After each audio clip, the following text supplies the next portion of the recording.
ইব্রাহিম আলাইহিসসালাম তার ছেলেকে বললেন, আল্লাহ তাআলা আমাকে একটি বিষয়ে আদেশ দিয়েছেন। বাবার কথা শুনে ইসমাইল আলাইহিসসালাম জবাব দিলেন, আল্লাহ আপনাকে যে আদেশ দিয়েছেন তা বাস্তবায়ন করুন। ইব্রাহিম আলাইহিসসালাম বললেন, যদি তাই হয় তাহলে আল্লাহর এই আদেশ বাস্তবায়নে তুমি আমাকে সহযোগিতা করতে হবে। ইসমাইল আলাইহিসসালাম বললেন, হ্যাঁ, আমি আপনাকে সহযোগিতা করতে প্রস্তুত।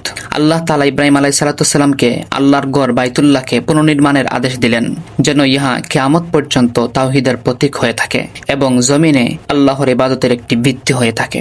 ইব্রাহিম আলাইহিসসালাম ইসমাইল আলাইহিসসালামকে বললেন যে, আল্লাহ আমাদেরকে এই ছোট টিলার উপরে তার সম্মানিত গড় নির্মাণের আদেশ দিয়েছেন। আল্লাহ তাআলার এই আদেশকে বাস্তবায়নে পিতা পুত্র উভয়ই দৃঢ় প্রতিজ্ঞ। তখন ইব্রাহিম আলাইহিসসালাম ছিলেন বয়সে বৃদ্ধ আর ইসমাইল আলাইহিসসালাম ছিলেন যুবক।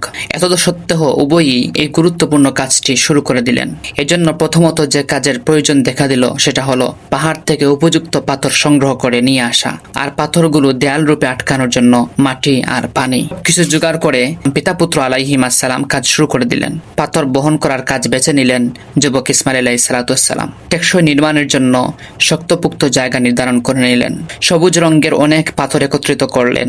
এরপর মাটির ঢালে পানি ঢাললেন, যেন কাদামাটি তৈরি হয়ে বর্তমান যুগের সিমেন্টের কাজেতে এর দ্বারা পাথরগুলো একটি আরেকটির সাথে শক্ত হয়ে বসবে।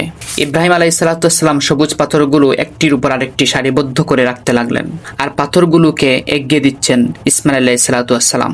এভাবে দেয়ালে বসতে লাগলো আজ এক সারি পাথর তো কাল এক সারি। দিনের আবর্তনে সারিগুলো উঁচু হতে লাগলো। আর এদিকে পিতা ইব্রাহিম আলাইহিসসালাম এবং পুত্র ইসমাইল আলাইহিসসালাম প্রতিদিন সেই পবিত্র গড় হারামকে তাওয়াফ করতেন আর হাত তুলে রবের নিকট আকুতি স্বরে বলতেন, রব্বানা তাকাব্বাল মিন্না ইন্নাকা আনতাস সামিউল আলিম।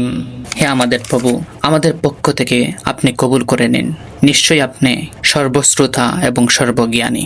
এভাবে বাইতুল্লাহ আকাশপানে উঁচু হতে লাগলো, যার উচ্চতা ছিল 9 গজ বা 8 মিটার সমপরিমাণ। একদা ইব্রাহিম আলাইহিসসালাম লক্ষ্য করলেন বাইতুল্লাহর উপরের দিকে একটি কোণে কিছু ফাঁকা জায়গা রয়ে গেছে। আর ওই রাত্রেই আকাশে তারকাগুলো উজ্জ্বল আলোয় জ্বলতে লাগলো, আর একটি উল্কাপিণ্ড এসে একটি নিকটবর্তী পাহাড়ের চূড়ায় পড়ল।